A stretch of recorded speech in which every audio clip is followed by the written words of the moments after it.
Pokemon Scarlet and Violet Teal Mask tier list because we actually have the full Pokedex leak for the Part 1 DLC brought to you by El Chico, Eevee, and Clefable.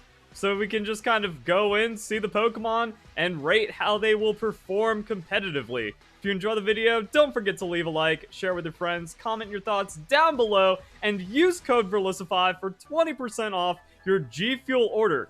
I've been warning you for the last month, but the DLC drops in 3 days. September 12th, 6 p.m. Pacific time, which means you need to have the energy ready if you want to play as much as possible, and I'm going to be drinking a lot of G Fuel to get through the new content and all of that other stuff I cover, and we got some cool stuff, a new PewDiePie drop, or you can just go shop some tubs. If you see a flavor you like, grab it. It gives you focus, energy, great for work or gaming. Use code Verlisify, 20% off your G Fuel order. Now let's talk about some Pokemon, beginning with Ariados in the Dex. I don't think Ariados is going to have any kind of secrets or surprises. Never really saw play.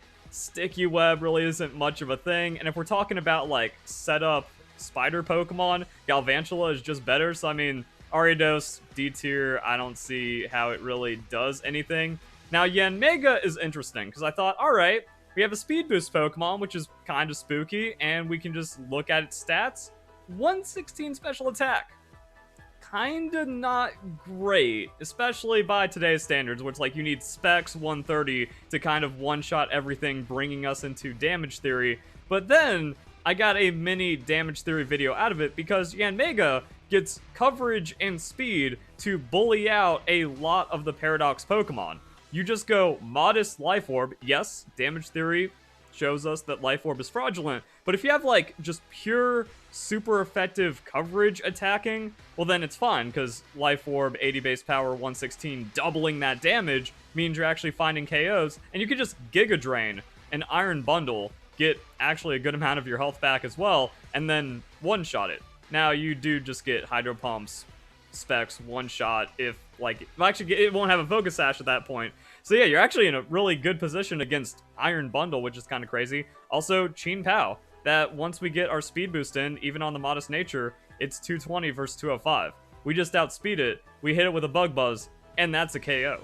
So even though we're, like, super frail, we are the Glass Cannon, we actually find a lot of good, super effective matchups, and then that can go into some kind of Terra type. I haven't labbed the Terra as to, like, what's best with Giga Drain.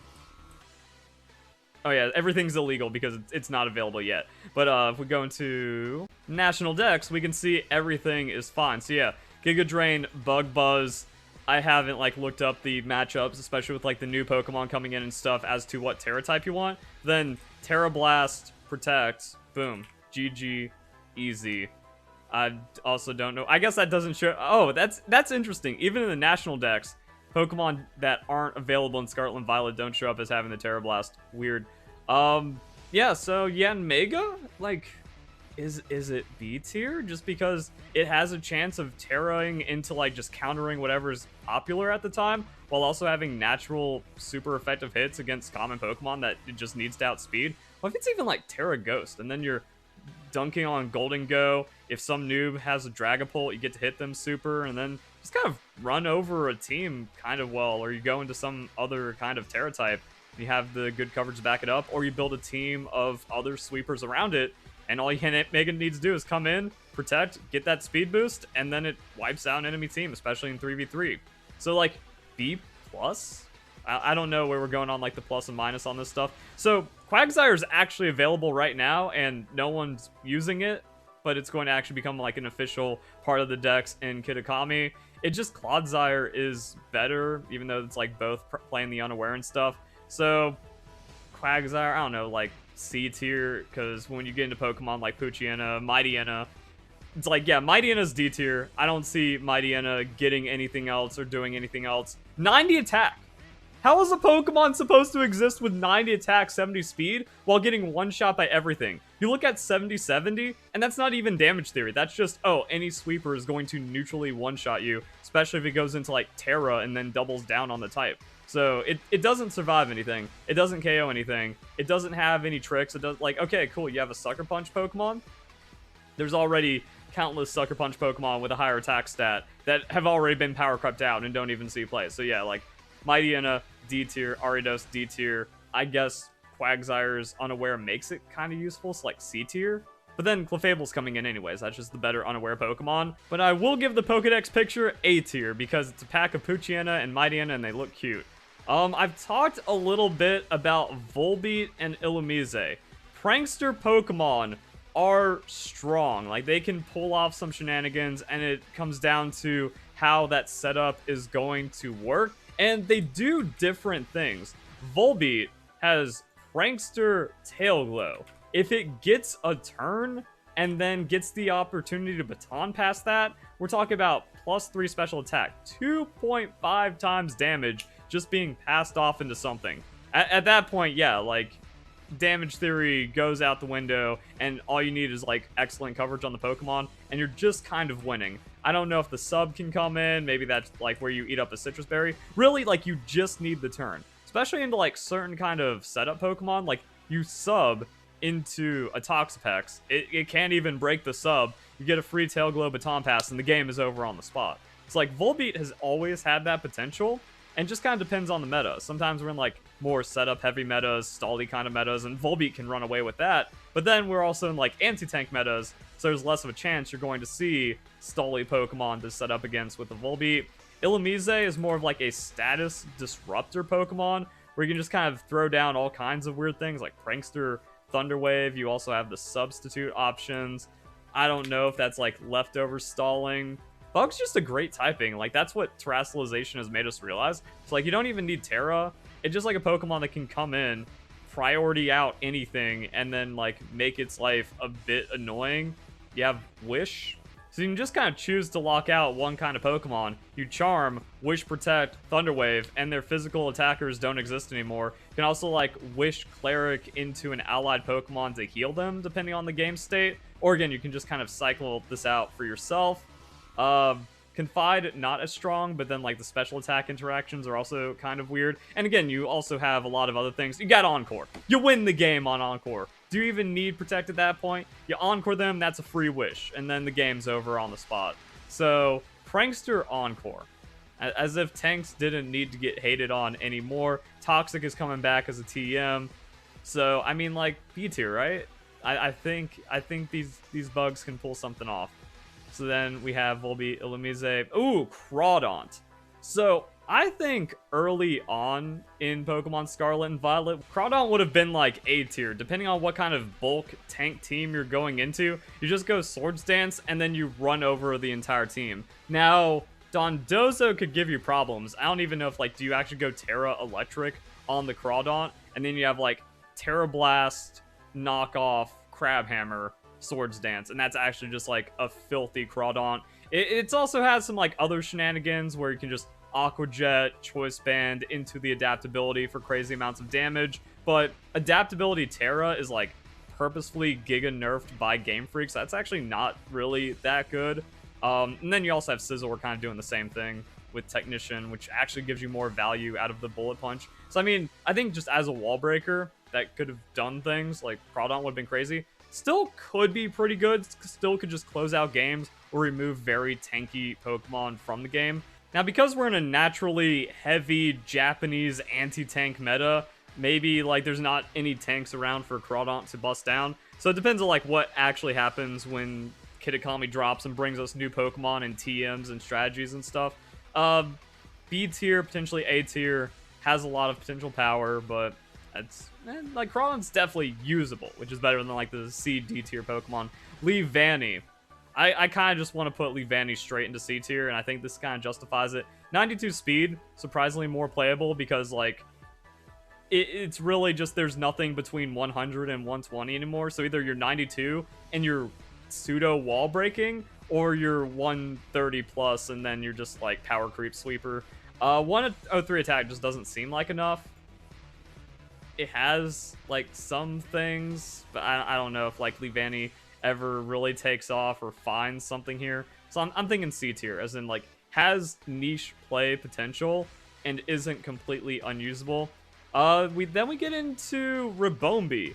Ribombee is interesting, because Quiver Dance is like one of the top 5 best moves in Pokemon, and if you get a turn with it, you just kind of win the game pretty hard. A competitive 124 speed, so if you don't immediately get outsped and you find the Quiver Dance, you just kind of set up against everything, not being able to fall asleep, whatever. Ooh, Shield Dust, actually kind of wacky to have the built-in Covert Cloak. Weird that we have like an item that gives Shield Dust now, and it's like, actually, that item's pretty good.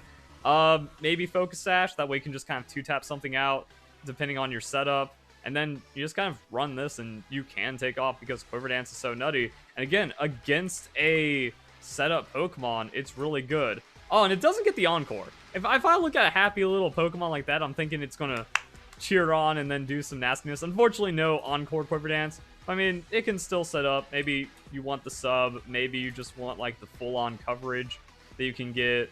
Bug Buzz, Fairy type move. Do you want the Dazzling Gleam? Maybe Draining Kiss doesn't matter. Except if you're going up against a special attacker, you get like 2 Quiver Dances. That Sustain could matter. So there's that. Dazzling Gleam potentially, and then like a Terra move or an Energy Ball or some kind of other option, and then not too terrible. Yo, what if you actually like trick a Specs? Like, yeah, now let's get weird, where it's like you have Specs 2-shotting, or you can trick something onto a tank setup Pokemon, remove it. That's kind of like the pseudo Encore, and then you get your 2 Quiver Dances and win the game. I don't know. So yeah, Ribombee, B tier. I think that's kind of how the tier list is breaking down. D is useless, C is fairly viable, B is good, but kind of power crept, and then A is like, okay, this Pokemon's strong, and we're going to talk about some S tier Pokemon here in a bit. Let's talk about Arbok now. Now, in Pokemon Let's Go, Arbok was playable because of no items and abilities and only Generation 1 Pokemon.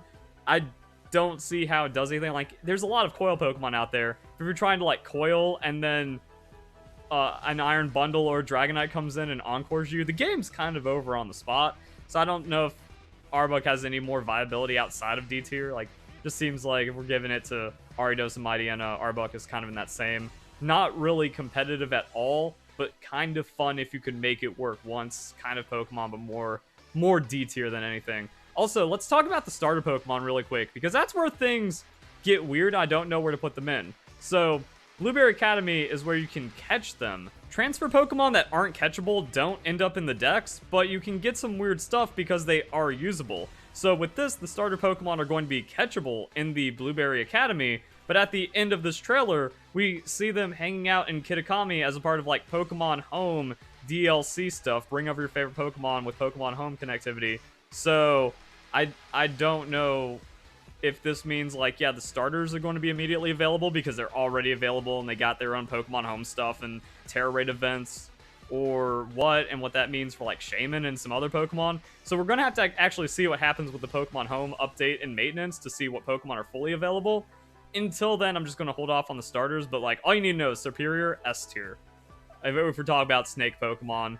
So Pikachu, Raichu, these guys are already in the game. Now, Victory Bell is weird. I've always considered it somewhat competitively usable, so at least it's C tier. Now, 105, 100, not crazy. 70 speed, again, in like this weird, slow, bulky power creep game we're playing.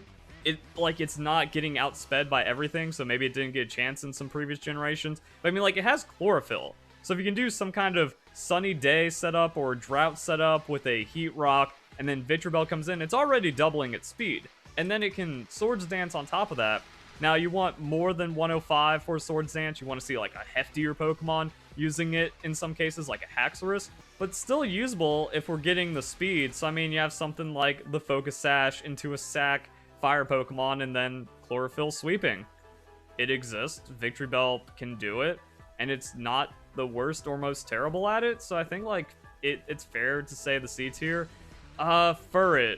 Furret's got some meme Fan Friday stuff, but I don't think it holds up. Also, I think Game Freak has to be screwing with us. How does Furret not get Encore? Look at him. But then Iron Bundle does? I don't know. And also, no matter what, it's just a worse Iron Bundle and then doesn't do anything. And then it just gets one shot by everything. So yeah, like D tier cute Pokemon that is not allowed to be played. Staraptor. What does Staraptor do in modern competitive Pokemon? It's got Final Gambit. Now, its Final Gambit is not going to be good as Annihilape's Final Gambit, and that's kind of the funny thing. Like, Annihilate has only become a Final Gambit machine because it turns out that, like, the bulk up set was actually garbage and fraudulent the entire time. It's just the trash kids that don't know how to play Pokemon over at Smogon wanting it banned. So, I mean, like, you could just have natural speed into a Final Gambit. The reckless damage has always been crazy and maybe needs its own, like, damage theory look where it's like, yeah, you just run this, and maybe if you just have an outspeed into something, you can, if it's slow, if, like, your opponent has 2 Pokemon slower than 100, you just Brave Bird, win the game, choice band. Wait, what do you mean Staraptor's already in Pokemon Scarlet and Violet? I don't remember seeing it. Uh-oh, that's not good for its competitive viability if it's already, like, forgotten in its main dex. I want to say, like, B tier good, and maybe that's commentary on just, like, competitive Pokemon and Pokemon being dead and everyone being bad at the game now, and not, like, giving anything a try, but uh-oh, that's, oops. What do you mean Lurantis is also in the Pokemon Scarlet and Violet dex? I thought everyone hyped up contrary, and it still doesn't get play. Oh no. Yeah, and then we also have Apple and Appletun. So, Appletun is a very strong Pokemon, but I feel like it needs Key or Moringa Berry, and then we'll see where it goes. And that could also just be item introduction for DLC. Since we don't have the stats or moveset on Dipplin, it's hard to know how this Pokemon is going to do competitively, as well as the other revealed and leaked new Pokemon, so I can't really put it anywhere. My guess is, like, C tier, because it comes in and lowers evasion, which I guess, like, doubles it might be good, but then its signature move, lowering speed over time, also kind of weird, especially in, like, again, this damage theory, high speed, high damage metagame. So, like, does it even have the ability to survive and start popping off? Maybe B tier. I don't know. Ninetales coming back in. So I just talked about, like, chlorophyll strategies and getting more expansion into playable drought. Ninetales has been struggling for a while, though. It's also kind of weird because we saw Ninetales getting power crept out with Alolan Ninetales back in Generation 7. Alolan Ninetales getting some play, but yeah, turns out 81 special attack, can't really salvage that unless, like, you actually do come in on the drought, and then, like, you Terra Fire on top of it, and you try to get that much damage, but then, like, you're outsped, and if it's a physical hit, you are completely bodied, and there's probably, like, a good amount of special attacks that take you out as well. Now, using the drought to half damage on a super effective hit with water, kind of good, so I mean, like, if it wasn't for the disgusting amounts of power creep, I see Ninetales being playable, which is so sad, because it's one of those Pokemon, like, I have to say B tier good, but when we're talking about modern Pokemon, good is not good enough. Balanced is bad inside of Pokemon at this point, and we need to see, like, some major nerfs on the top and some major buffs at the bottom and try to, like, close everything down. Because as it is right now, the ceiling is too high and the floor is too low, but maybe Ninetales finds, like, a weird niche position, kind of like the Yanmega, to where it works against some of the more common Pokemon. It comes in, and it outspeeds Goldengo, and it has the super effective hit to absolutely destroy it. Also, it removes the options that Iron Bundle can use against it. That's a strong enough neutral hit for a KO. Never mind, kinda. That's actually disgusting. Hydro Pump is almost a neutral one-shot and a 73 100 on the choice specs. Ah, geez. So, like, 60% chance you just survive and then blow it up with a Solar Beam or Fire Blast. Take your pick. The Nasty Plot setting up into tanks, also kind of nice. Fire Blast isn't needed, but, like, yo, look at this. Like, yeah, the sun is applied here. So we even go, like, Flamethrower. And the Flamethrower kinda isn't enough. I don't even know what you do. Maybe you don't need the Heat Rock if you're trying to, like, make Ninetales shine on its own, but if you are going for some kind of sun sweeping strategy with chlorophyll, then you will need the Heat Rock, and maybe Ninetales just kind of does something. I mean, that's terrible right there. Now, Terra Fire does give you a lot of extra damage and stuff. Maybe you want the Nasty Plot. I don't know on the item. This is not a moveset guide for the Ninetales, just kind of breaking some stuff down. What about Dondozo? How does Dondozo feel about eating a Solar Beam? Two shot. Actually, two-shotting Dondozo is quite the feat, and it means Dondozo doesn't really get to do anything to respond, because it can't just, like, wake up and then go back to sleep. So, yeah, you just, like, you actually beat out Dondozo with the Solar Beam option. Flamethrower does a lot of damage, especially if you, like, go Terrafire to like, neutrally KO some Pokemon. And then the item choice is kind of whatever, up to you, and you can maybe do something. Is it an archaic? Ooh, it's an archaic Pokemon that has the Encore. Like, is this what you do? Is that even, like, possible? I don't know. Poliwrath, forgotten, never viable D tier. Politoed Drizzle, though, opening up some Swift Swim Basculegion play and having its own weird way of, like, damage and being around also doubles. Maybe power crept into B tier. We'll see.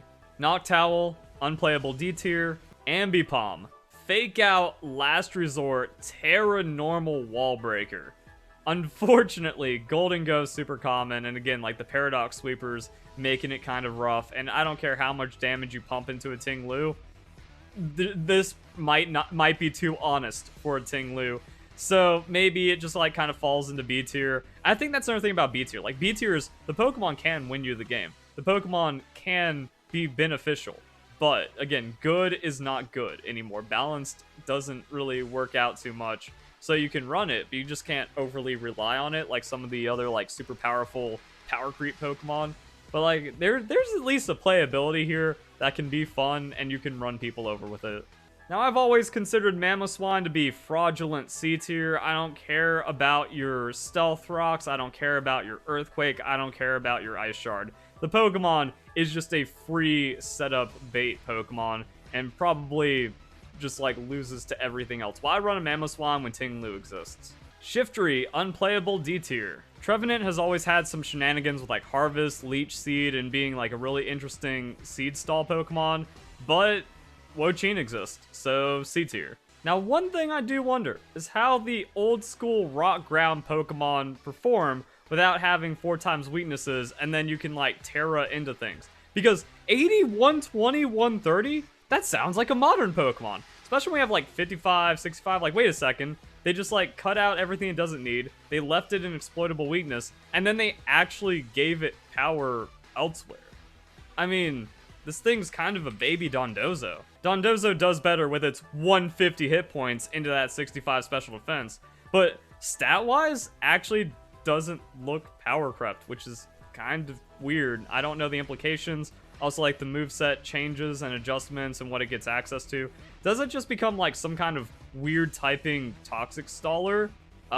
Is there a world where, like, Choice Band Rockhead doesn't take recoil and then, like, crushes things physically? Unfortunately, then you also just think, wait, never mind, we have Garganasalt. Garganasalt just going Terra Ghost now is pretty good. Not being able to be status, pretty good. Even though status doesn't really exist anymore. But then we have 100, 100, 130. I mean, actually still doesn't look too terrible. So if there's, like, an angle that Golem finds that Garganasalt doesn't have, even though Salt Cure is kind of like the best, most ridiculous thing ever, could actually be viable, like C+. Much like Mamoswine, I've always seen Conkeldurr as a fraudulent fodder Pokemon. Probably still C tier, probably doesn't, like, correctly wall break enough for all the crazy power creep that we've seen. Maybe it finds an angle at B tier, but again, like, if somehow tank Pokemon get play, like, what do? You go Terra Ghost into this thing as a Garganasalt, and then you set up Iron Defense, and now Conkeldurr has just single-handedly lost you the game. C tier. Morpeko never really did much, huh? C tier. Now, my boy Snorlax. Does Snorlax find the setup A tier? I mean, we have Thick Fat. So, Thick Fat into a really deliberate Terra type could pull some shenanigans. Maybe Toxic coming back. Toxic becomes a big thing. Immunity is the play. That's what won me so many games back in, like, Generation 4, Generation 5. With all the Toxic stall, you waste a turn finding out my Snorlax has immunity, but because it's kind of stalling you out with, like, a stockpile or something, you have to Toxic it at some point to speed up the timer. So, like, Snorlax can end up with a free turn in Toxic metas, but Depends on how much Toxic ends up coming back. If not, again, like Thick Fat synergy into Terra type, pretty good. And then like it can just set up and win the game, hopefully. I think we do have to go back to Curse Amnesia over like Stockpile Belly Drum. But like Curse Amnesia Snorlax with Chesto Resto, Terra Dark into a boosted Crunch to actually like hit crazy damage breakpoints even sooner. Snorlax gotta be A tier. But it's really just going to depend on the anti-tank meta. That's always been the problem, is getting taunted, getting whirlwinded. Now we have to worry about getting encored and all kinds of other nasty stuff. So if like they don't bring taunt, Snorlax can win the game. If not, oof. Oh, also like Sacred Sword on the Chin Pao is ugly, so probably not ideal there. But at any point, Snorlax comes in at the right time into the right team, and it wins really hard. Ludicolo's like C+ tier support Pokemon. It makes things happen. Wait a second, Golem gets Fissure, B tier. And the reason why I was looking that up is because I was wondering if we saw Fissure on Probopass. No, okay. So Probopass is next up, and I'm wondering, does it find B tier from having like crazy defensive stats? Because like you max out the hit points, 145, 150, actually wild. The problem is Probopass just had the 4x weakness. Also, sturdy Pokemon not getting O-Code has its own weirdness behind it. Sand Force, nah, you don't have enough damage for the Sand Force to do anything. Magnet Pull, maybe that actually matters in like some Pokemon, some matchups. Like, what if this thing has an anti-Golden Go set that can win the game on the spot? Like max hit points. I don't think it has like Assault Vest attacking, but I think Probopass might be B tier if you like Terra off of the insane weaknesses. If not C tier, but that means playable. Vikavolt, OG damage theory on that 145 special attack. If it goes like max hit points, modest max special attack with some kind of Terra type, and then like choice specs coverage, could actually be B tier. Could just be a more KO reliant Glimmora that also doesn't only eat super effective hits, like Glimmora ends up doing, even though Glimmora is pretty strong. We saw Glimmora have a lot of success early on, so I mean like Vikavolt might have actually gone up in usability into a new generation because of just like how the game has kind of warped and also how the understanding and stuff goes. Yeah, you just like specs everything down, and Vikavolt at least 1-for-1s, and that's kind of nice. I also always give Chargebug a B tier because of the Eviolite battery and doubles. Like, there's untapped potential here that's pretty awesome. Like, bro, it lowers both opponents' speed by 2 while being deceptively tanky. What do you mean Oricorio is in base Pokemon Scarlet and Violet? Is it just like the weird forms and stuff? I thought it was more viable. Maybe it's actually D tier. Sandslash is interesting because it's baby Golem when it comes to like the hit point, attack, and defense stat, but it's also slightly faster and it still has the fissure. So what we got? We got Sandveil, Sandrush. I mean, the Sandrush is cool. We've also seen like Slush Rush shenanigans with the Alolan Sandslash. So I mean, like Alolan Sandslash, C tier, Sandslash, maybe like C- or something. That also means Alolan Golem through transfer will probably be available, and I don't know what that means. Again, does being able to like Terra off of a 4x weakness and give you a shot just kind of win? Wasn't this like a real meme back in the day?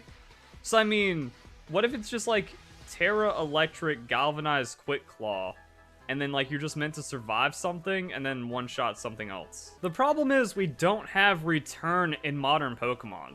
So there might have been like something wild potentially on the Golem. I mean, like Double Edge I think might hurt too much, and then like leave it open. Facade needs it to be status, and then it really is just like Explosion Meme. So I mean, like you Explosion Meme to take out one Pokemon on the opponent's team. I think maybe like unless something is found about like a moveset option that does enough damage, I guess C tier. If return somehow comes back as a TM, B tier. Oh man, Mandibuzz, the OG anti-tank tank stall Pokemon. There might actually be a disgusting Terra type that makes this Pokemon absolutely unkillable by like 90% of the metagame or something. I think Mandibuzz might just like squeeze its way straight into A tier. Now it depends on Toxic, because it really did want the Toxic stall. Lowest B tier though. Yo, people always get so mad at me when I call Komodo low tier. But, like, Komodo has never proven itself. Everyone has had every opportunity ever to make Komodo work. But actually, when you look at it, that's why it's just Dragapult. It doesn't have the offenses to tip over. Now, to be fair, it was held back by being weak to pretty much everything. That if it does set up somehow, it's just going to get picked off by a super effective hit or like a Scarf Pokemon, because +1 to all stats at 85 means you can just get naturally outsped by something. Also, priority moves.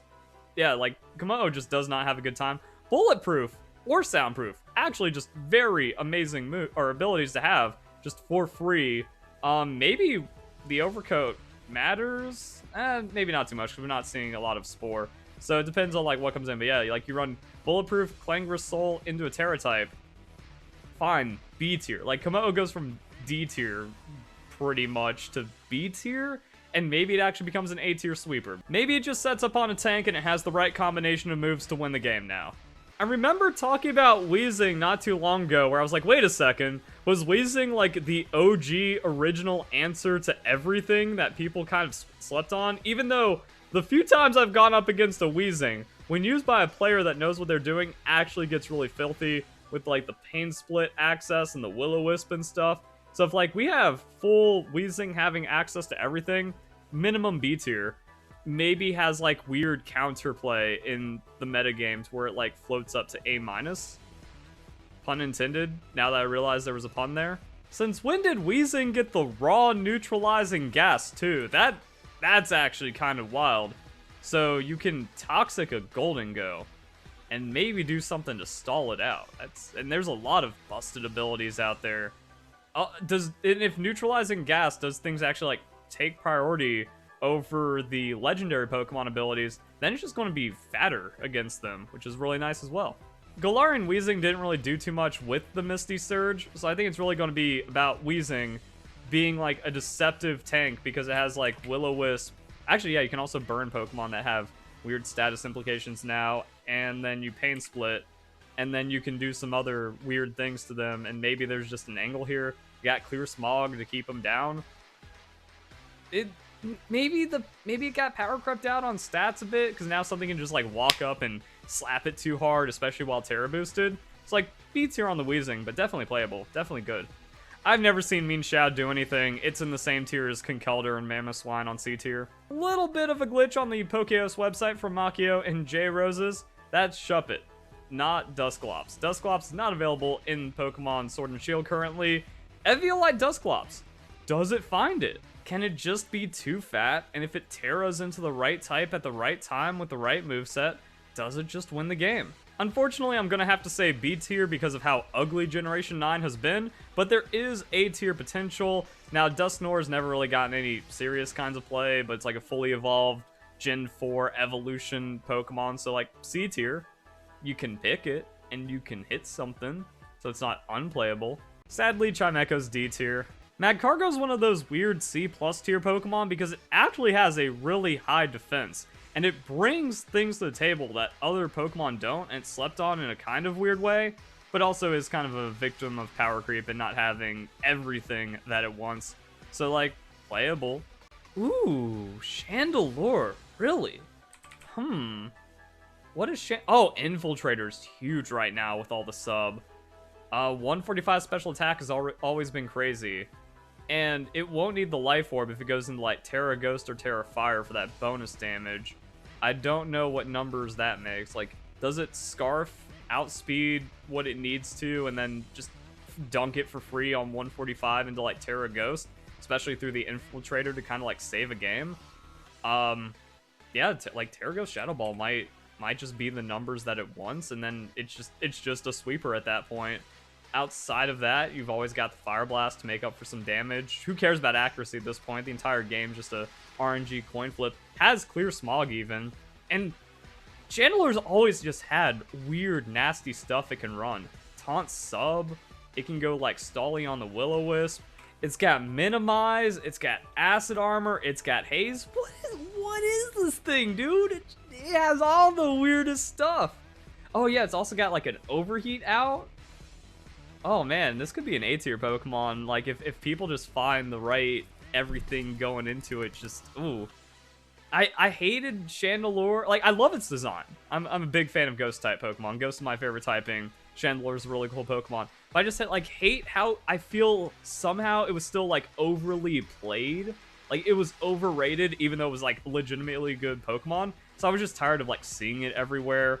It would even do, like, trick shenanigans. So it could trick Scarf out if it needs to. Yeah, this Pokemon actually has it all, and it sounds really, really tasty for Generation 9. It's just something I never really picked up because its usage was so high, and it was just kind of so annoying. I didn't want to adopt into that. I've done that with certain Pokemon in the past. For some reason, I stayed away from it on Chandelure. Just like competitively, I just found the Pokemon to be disgusting, and you can see why. It does everything too well. So yeah, the A tier in Generation 9. Ooh, that was surprising. And then Clefable. The boy is back and better than ever because you can Terra off a fairy to get a free turn and win the game. Also, the weirdest thing about Clefable is how disgustingly deceptively tanky it is, because when you look at the stats like this, like that, yeah, that Pokemon's not viable no matter how much you try to set up on it. I guess that is weird when I do look down on other Pokemon where it's like, well, yeah, it's like 80-80, and even if you full tank invest into it, it might not work as well. Now, Clefable does just go into Unaware, and then it, like, super hard wins the game. The removal of Toxic definitely helping Clefable, so it coming back kind of gets weird. Do you actually just go, like, Terra Poison Clefable? Because we've seen Terra Poison Ting-Lu be incredibly successful. That's also going to kind of shift around your super effective hits to where Clefable could probably be fine off of that, and then just not have to worry about getting Toxic or anything.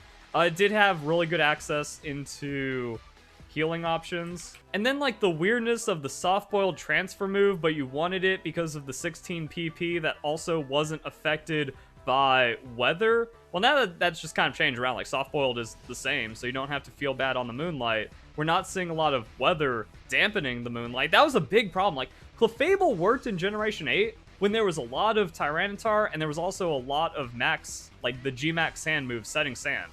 And I think some other things kind of dampening. You could just have random rain pop in, and then your Moonlight is doing nothing. So Clefable doesn't have the feels bad of being forced into Moonlight for reasons, and also having, like, Dynamax shenanigans make its life harder as the opponent is gaining stats it otherwise wouldn't have, and putting weather that's dampening Clefable's healing. It's like, Clefable is going to be really hard to predict how strong it's going to be. Like, just free S tier. Especially on the Unaware, opponent's not allowed to do anything, and then you also have the Terra to make it to where now you're not getting super effective chumped by things. Ooh, alright. Milotic is always at least B tier, just kind of like hangs around and makes your life uncomfortable for a very long time. Ooh, I just realized though, the removal of Scald going to, like, take down Milotic's ceiling a little bit, but also not going to, like, remove it from a tier. So still B tier, but not going to be, it's going to be a different kind of crazy. Then we have Carbink. Carbink's a Pokemon that just off of its stats should be able to do something and should have done something. Rock maybe being what's holding it back, Sturdy not being able to get KO'd in an Oko meta, and then, like, it has different levels of setup and trickery it can pull on the opponent. Like, I'm thinking there's got to be a secret B tier here. Swanna's D tier. I forgot Dreadnought was in Pokemon Scarlet and Violet. I think I ran into a couple of Choodles and that, like, upset me. But, like, okay, no one's used Dreadnought. That's weird. And then Cramorant.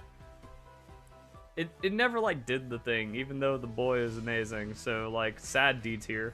And then the legendary Pokemon, which we don't have the stats on, so we can't really say much about them, except that they're ugly abominations, which is in line with Generation 9 designs. It's really going to come down to the Toxic Chain ability. May badly poison the Pokemon it hits with a move, doesn't even need to make contact. So it also comes down to the chance of that, probably 30%. But also Toxic. Like, if Toxic becomes ubiquitous Toxic, then this actually loses a lot of oomph. Now, if it's Toxic that just a few extra Pokemon get to balance out the game, then this gets a bit more power. They're also legendary Pokemon, so they're probably going to have, like, nasty stats, and it's Generation 9, so could be overtuned AF.